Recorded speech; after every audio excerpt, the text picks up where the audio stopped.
Tahukah kalian, ternyata ayam dan bebek adalah keturunan dinosaurus dan masih berkerabat dengan T-Rex.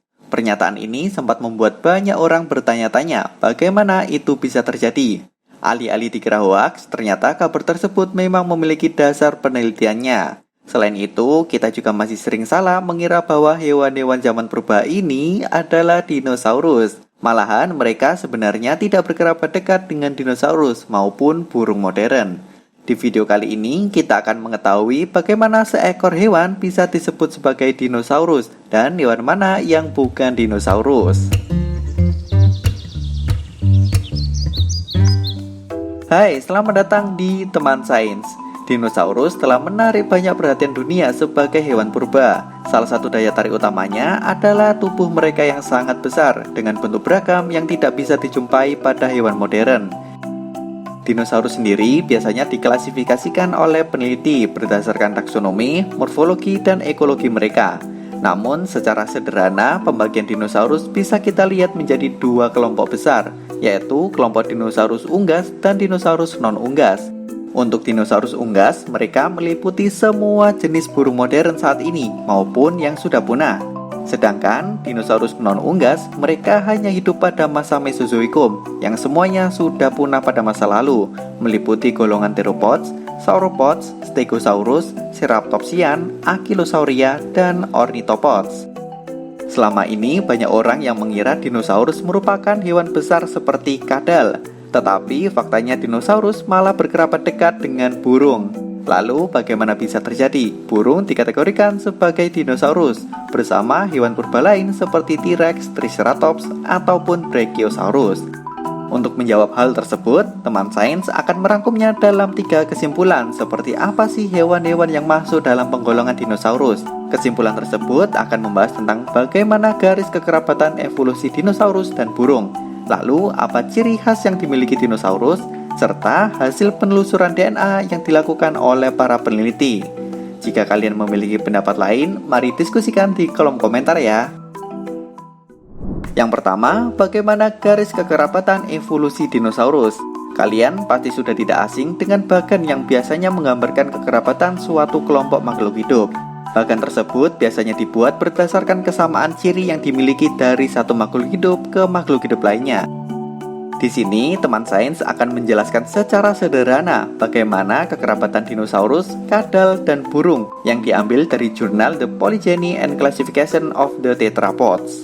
Dalam jurnal tersebut, kita akan mulai dari golongan yang bernama Amniota, yaitu hewan bertulang belakang atau vertebrata yang memiliki 4 alat gerak atau disebut tetrapoda.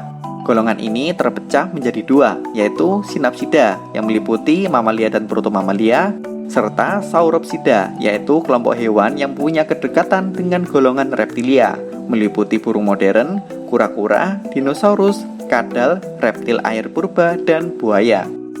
Dalam golongan ini, kura-kura memisahkan diri secara mandiri dalam golongan Anapsida, dan sisanya ke dalam golongan yang disebut Diapsida.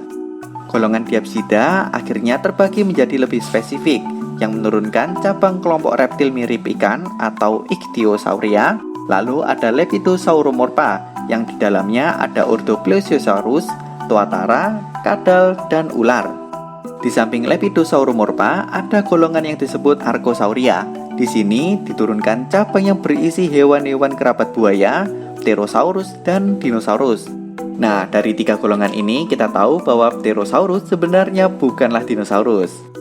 Kemudian dalam golongan dinosaurus terbagi menjadi 2 lagi, yaitu Ornithischia yang isinya adalah semua golongan dinosaurus herbivora, kecuali golongan Sauropoda atau dinosaurus berleher panjang.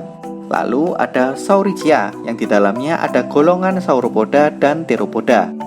Nah, dari penjelasan panjang tadi, di golongan Theropoda inilah tempat semua unggas modern berada, bersama T-Rex, Velociraptor, dan Archaeopteryx. Golongan Theropoda sendiri merupakan klasifikasi dari dinosaurus yang berdiri dengan 2 kaki belakangnya. Semua jenis dinosaurus ini sudah punah dan hanya menyisakan burung modern zaman sekarang. Pada penjelasan kedua, apa ciri khas yang dimiliki oleh dinosaurus, sehingga burung termasuk ayam bisa dikatakan dinosaurus? Salah satu ciri yang tidak bisa dilepaskan dari ciri khas dinosaurus adalah struktur tulang panggul mereka, di mana tulang ini akan menentukan bagaimana cara dinosaurus menopang tubuhnya menggunakan kaki.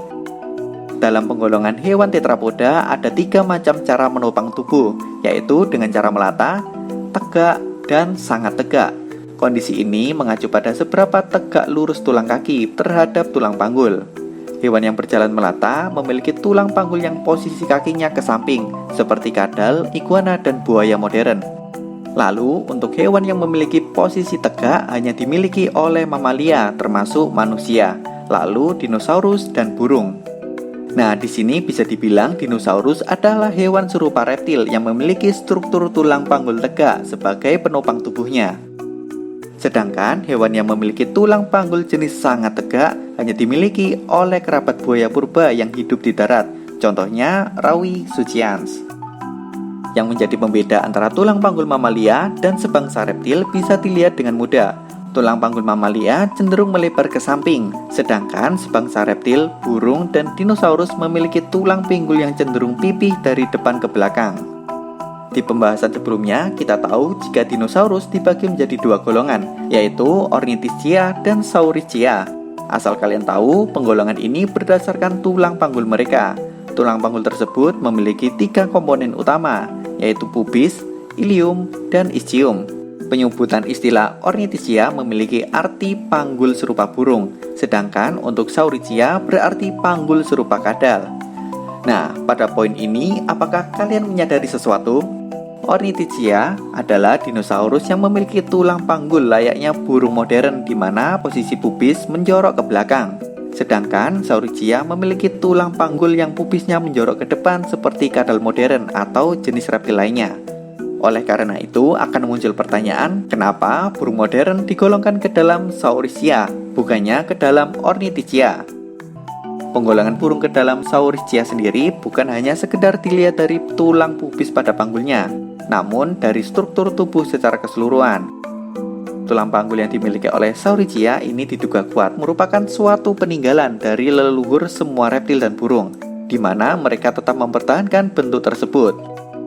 Lalu, kesamaan bentuk pubis tulang panggul yang dimiliki oleh burung modern dan dinosaurus golongan Ornithischia merupakan suatu bentuk evolusi konvergen, yaitu suatu evolusi yang dialami oleh hewan yang tidak berkerabat, namun memiliki fitur yang sama. Evolusi konvergen ini juga bisa dilihat pada hewan modern, seperti platypus yang punya paruh pipih padahal bukan bebek, lumba-lumba yang punya sirip padahal bukan ikan, dan kelelawar yang punya sayap padahal bukan burung.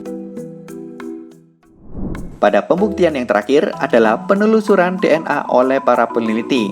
Dilansir dari Smithsonian Magazine, peneliti melakukan analisis molekuler dengan mengambil molekul kolagen. Mereka pertama-tama mengurutkan potongan-potongan kecil protein kolagen dari T-Rex.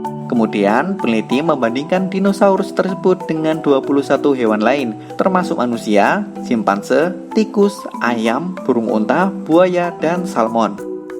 Hasilnya, kolagen T-Rex paling mirip dengan spesies burung pada percobaan itu, yaitu burung unta dan ayam.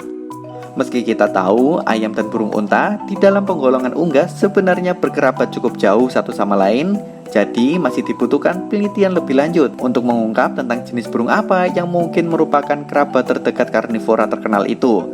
Para ilmuwan juga mencatat untuk menjawab pertanyaan itu akan membutuhkan data lebih banyak lagi dan bukan hanya sekedar molekul dari kolagen. Bagaimana? Apakah kalian cukup tercerahkan kenapa ayam bisa digolongkan dalam kelompok dinosaurus? Hey, kalian ingin membahas apa di video selanjutnya? Tulis di kolom komentar ya, dan pastikan subscribe channel Teman Sains untuk update tiap minggunya. Sampai jumpa dan terima kasih.